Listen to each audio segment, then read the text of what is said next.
An Essay on Crimes and Punishments by Cesar Beccaria. Introduction. In every human society, there is an effort continually tending to confer on one part the height of power and happiness, and to reduce the other to the extreme of weakness and misery. The intent of good laws is to oppose this effort and to diffuse their influence universally and equally.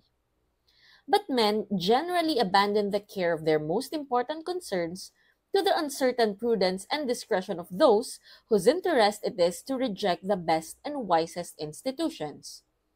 And it is not till they have been led into 1,000 mistakes in matters the most essential to their lives and liberties, and are weary of suffering, that they can be induced to apply a remedy to the evils with which they are oppressed.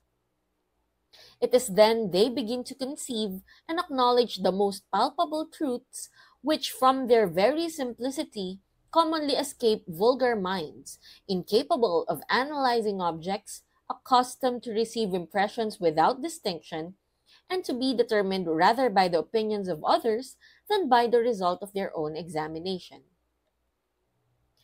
If we look into history, we shall find that laws which are, or ought to be, conventions between men in a state of freedom, have been, for the most part, the work of the passions of a few, or the consequences of a fortuitous or temporary necessity, not dictated by a cool examiner of human nature, who knew how to collect in one point the actions of a multitude, and had this only end in view: the greatest happiness of the greatest number.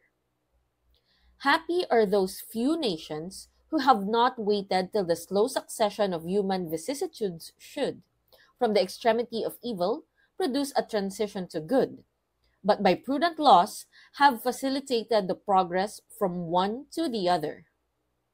And how great are the obligations due from mankind to that philosopher who, from the obscurity of his closet, had the courage to scatter among the multitude the seeds of useful truths, so long unfruitful.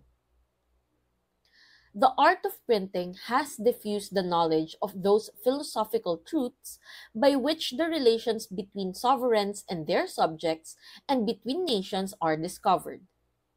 By this knowledge, commerce is animated, and there has sprung up a spirit of emulation and industry worthy of rational beings. These are the produce of this enlightened age. But the cruelty of punishments and the irregularity of proceeding in criminal cases, so principal a part of the legislation and so much neglected throughout Europe, has hardly ever been called in question.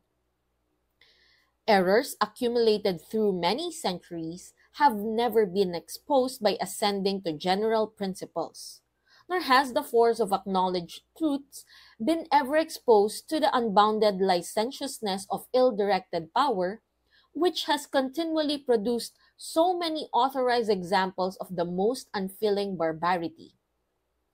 Surely, the groans of the weak sacrifice to the cruel ignorance and indolence of the powerful. The barbarous torments, lavished and multiplied with useless severity for crimes either not proved or in their nature impossible.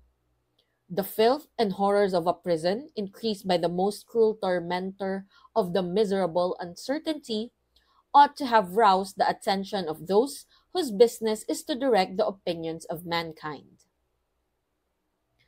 The immortal Montesquieu has but slightly touched on this subject. Truth, which is eternally the same, has obliged me to follow the steps of that great man. But the studious part of mankind, for whom I write, will easily distinguish the superstructure from the foundation.